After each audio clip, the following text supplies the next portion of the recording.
3 రోజులు ట్రావెల్ చేసి ఒక ట్రైను, 2 బస్సులు, 2 క్యాబులు, ఒక ఆటో మారి ఇప్పుడు ఇంకో 1 కిలోమీటర్ నడుస్తూ నానా సంఘం లాగుతూ ఒక హెక్టిక్ జర్నీ తర్వాత here I am in Kasol. Welcome to Kasol.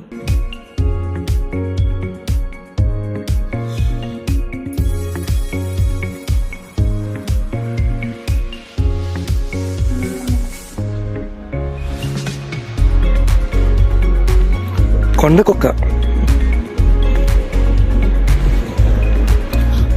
Kasol వచ్చినా లేదు, అప్పుడే ట్రావెల్ కంపెనీ. నైస్.